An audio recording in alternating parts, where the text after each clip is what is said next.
Who's the one guy that you just get annoyed every time he's in there? Like, you've just got to be like, mate, what are you doing?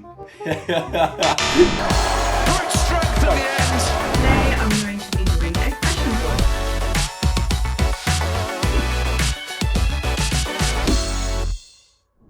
Hey guys, welcome back to our channel. Hope you guys are doing well. We'll be doing another Q&A. I got a lot of messages and positive feedback from the last time we did it. Memorable. Huh? Memorable moment. Yeah. This one is part 2. Some of my teammates that I will introduce to you. Let's go. Our first guest on today's Q&A, we have Bryce Hegarty. Bryce, welcome. Thank you, thanks for having me. How are you finding life here in Leicester? The life in Leicester, vastly different to Brisbane, Queensland, as you kind of expect. Definitely missing that weather and sunshine that I'm used to. You played both codes. Give the viewers a little bit about your playing history and where you played. Kind of grew up Brisbane playing rugby league mainly, went to Morris, Ashgrove, and then played rugby league, so came through the Brisbane Broncos system and then transferred to rugby union to the Melbourne Rebels when I was 19. Moved down to Melbourne, loved it. A lot of coffees. Yeah, a lot of coffees, a lot of good food. Played in Japan a couple of times in between Super Rugby season, which has been cool, seeing you over there. And then it was cool to go back to the Reds and play there for a few seasons, win last year with them. What is the difference between Super Rugby and the Gallagher Premiership, or rugby in Europe in general? Very different. I think often the weather plays a role in that. Maybe the Northern Hemisphere seems to be a little bit more structured.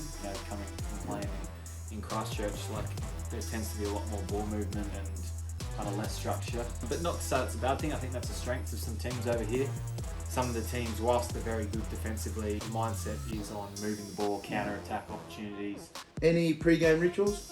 I wasn't really ever into my rituals or superstitions, but I suppose something now I do is a bit weird. Sometimes guys see me in the corner doing some breathing and breath work, which is a bit intense, I think, for some people. But other than that, I kind of keep my routine pretty similar and pretty just relaxed generally. I think that's the kind of character I am. At least now I know. Now I know what you're doing, so I'll let you be next exactly. time. What's been your career highlight to date? I've enjoyed a lot of my career. I'm very grateful for a lot of it, I suppose, and different opportunities I've had. But I think a real kind of memorable moment was winning the AU Super Rugby with Queensland. Purely, I think, because I'm from Queensland, and I think that was really special to do. In front of it, I think Suncorp was pretty much backed out. All my family, everyone was there, and I think Queensland and the Brumbies have had that rivalry for a few years now. So I think that was something really cool. You did everyone proud. I'll leave you to it. Thanks, mate. Thanks for having me, mate. I loved it. Cheers. Did my last Q&A, I had Bondi on here, so I always try and get a staff involved in my Q&As, and today we have Will Finley. Will, thanks for coming. No worries, Nems. If you can just tell the viewers a little bit about yourself and what your role is here at the club.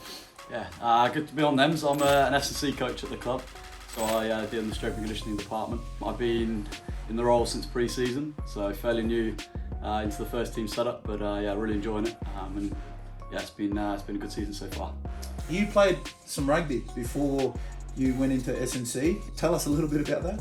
Playing at university at Loughborough, played there for a couple of years, and then during my second year of uni was fortunate to get an opportunity to play in the championship, which was an interesting time. It was a pretty tough season. I was only there for about 5 months in the end, and then it was the year when COVID hit. Off the field, obviously you're doing S&C with the Leicester Tigers, but recently you did a half marathon every day for 30 days. Tell us a bit about that. Yeah, exactly that. So when I heard the news that Tiffany Young's unfortunately sadly diagnosed with an illness, I wanted to help. I wanted to try and get something that everyone could get behind and support both the family. And in doing supporting the family, actually raising some money for Blood Cancer UK. So I ran 30 half marathons in 30 days in the month of November. It got a lot bigger, and some of the support was incredible, both from what I received and from what the family received. So it was a pretty special month. It's sort of good to have S&Cs that go through those sort of battles, doing marathons and training hard. It actually, I could sort of say from a player's point of view, you're definitely the real deal. Being around playing for a lot of years, you know, you come across a lot of SNCs, but for you to do stuff like that, you've done really well. You've made the club proud. Having to switch over to being, obviously, I guess, their training coach. How do you deal with that? Yeah, it's a good challenge. I think you just have to lay your stall out pretty early. Yeah. And you have to, like you say, remind yourself maybe at the start that you're now a member of staff and a coach, not a player. Yeah. So yeah, it was definitely a challenge early on, but I think you earn a respect and stuff from the players. Which I suppose you already touched on a little bit, but just laying your stall out and making it very clear and obvious to maybe the players you have played with what is acceptable and what you're going after. Mate, definitely got my respect, that's for sure, mate. Aled Walters, highly regarded as one of the best SNCs. How's he influenced your career in strength and conditioning? Yeah, he's been brilliant. I think with Aled he's always open for a conversation, always more than willing to give up his time. And I think as a young SNC, young practitioner, that's huge. He's been incredibly successful. He's seen a lot of different environments, so for me to learn off someone like that is incredible. Fun stuff. Who's the strongest in the squad? Alice Gench. Funniest in the gym? Freddie Burns, he's a good crack to have around, brings good energy. Yeah, he does bring good energy. Who's the one guy that you just get annoyed every time he's in there? Like, you've just got to be like, mate, what are you doing? I'd say Wiggy. He'll absolutely kill me for that. No, I get really well. Wiggy's a good man. And Jeez, Wiggy watches this, so Does he? you can have word to him on Monday. Brilliant. You do a lot of workouts on your own. You train in the mornings. What makes you get up and keep doing that? like I say, keeping fit. Also, I think it's important that if I'm asking players to do certain things, for my own sake, that I know that I'm training as well. I think that's important. And then obviously, maybe for future things coming up later down the line in terms of challenges, and I want to keep in good condition, ready to rip into whatever it is. That is a great point what you just said, especially particularly talking about SNCs, them doing the hard yards and knowing what's expected. Massive respect. So, well, mate, Will, I'll leave it at that. I thank you very much for your time. I know you're a busy man. It's been brilliant. You're probably going to go and do some more training. Yeah. You've still got your boots on. Our next guest on Q&A is Eli Snyman. Eli, thanks for coming on. No, thanks for having me, Nibs. It's a pleasure. Tell the people a little bit about yourself. Where you're from, what clubs you played at. Yeah, born and raised in Harare, Zimbabwe, land of milk and honey, they say. After school, I went to school there. After school, went straight to South Africa. I was at the Bulls for about 4 years. And then I moved from the Bulls. I spent 2 seasons in Treviso. And then, I found myself here now in Leicester. So here, first season in Leicester. How are you fitting in? How are you acclimatising to life here in Leicestershire? Yeah, it's been good. I'd say it's a lot easier for me than Italy. I'd say because of the language. Italy's a beautiful place, quite a difficult place to live there. But settling in well. Got a decent neighbour, which is alright. Yeah. But otherwise, well, everyone here. Really friendly at the Tigers, so it just helped me settle quite easily. You do a lot of outdoor activities. You do fishing, you go and you do some shooting, you do some hunting. What do you get up to in your downtime? Yeah, obviously growing up in Zimbabwe, there's not much else to do but go fishing and go hunting. So I moved over here and just try to make it as much like home as I could. Kudos to you. Like I said, it's your first season. What's been the highlight of your career so far here at Leicester Tigers? I'd just say playing at Walford Road. I mean, it's just awesome. Just the vibe of the stadium and supporters and just the passion that everyone has for the club. It just rubs off on everyone in the team, no matter where you're from. It feels like, although you're not from here, it feels like this is home. Yeah. Which is awesome. So just being a part of this club is just awesome at the moment. It is a highlight for me as well, playing at Walford Road. We get some big crowds there, 17, 20,000, and they are great fans. Do you do anything outside of rugby, study, work, anything? I did study while I was in Pretoria and my first year in Treviso, so I did a degree at University of Pretoria. So at the moment I'm just taking a break from the books and the extra stress, like just focusing on the rugby. What are your hopes for as a player? For me it's just take it a game at a time, and just put my best foot forward, and see what comes off the back of that. I suppose that's it. Just give your best and see what happens. The biggest larrikin of the team? I'll definitely say Freddie Burns. He's always the one that if there's someone to lift the lift the spirit of the boys, it's always going to be Freddie. Yeah? He does bring a lot of energy, but I'm surprised you guys notice him. For those who don't know, Eli's a forward, and the forwards are always serious when they come in. Thanks very much, mate. Thanks, Neves. So, guys, our last and final guest, Julian Montoya, but in Spanish, it's Julian Montoya. Welcome. Thank you very much. How old were you when you first started playing rugby?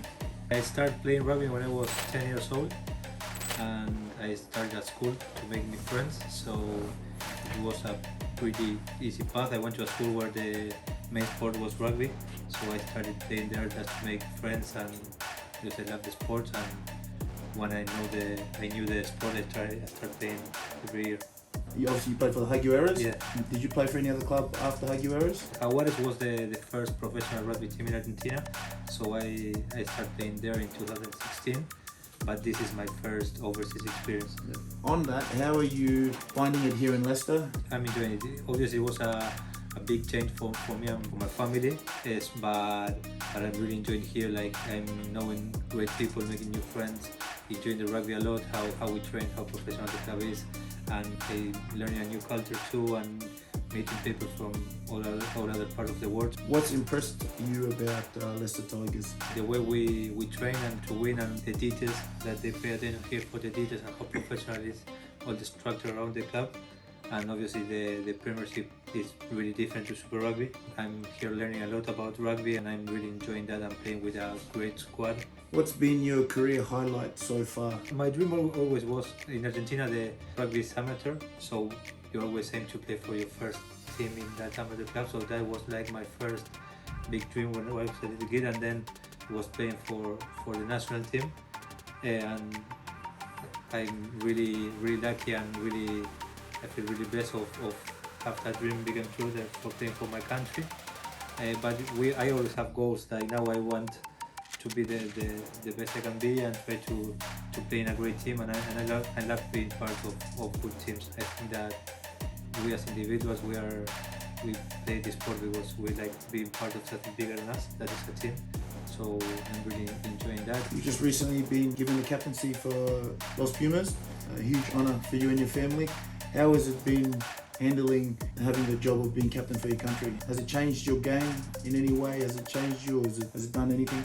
Last year I was named captain, and it was a big honor for me, for my family, for my club, and I just try to be myself because I don't need to change anything. Obviously I can be better in a lot of things, and I try to be better every time, but it's not that now I'm captain, I need to do this, or I need to change this of my personality, or I need to do that. I try to live the present and to be myself, to be authentic. Of course, sometimes there is pressure, and I get nervous and everything, but I try to handle that. What excites you about playing for Leicester? I know that Leicester has always been a big club, a very historical club, but what I enjoy the most is like the squad that we have, and like we are playing, as I said before, for me being part of a team is playing for something bigger than yourself. So I really enjoy playing with this group, with this squad. What's one goal you want to achieve here while you're still at Leicester? To be part of a winning team, win games, win tournaments, but at the same time I know that to achieve that we need to get better every week and every training. Thank you for coming on the show. Thank you very much. And all the best for the rest of the season. Thanks, Alana. So there you have it, guys. Hope you guys enjoyed the video, got to know some of the players. Keep the comments coming. If you guys have any other ideas you would like us to do, our goal is to start rolling out some of the videos. Hopefully you guys will like. Don't forget to like and subscribe, and until next time, bye for now.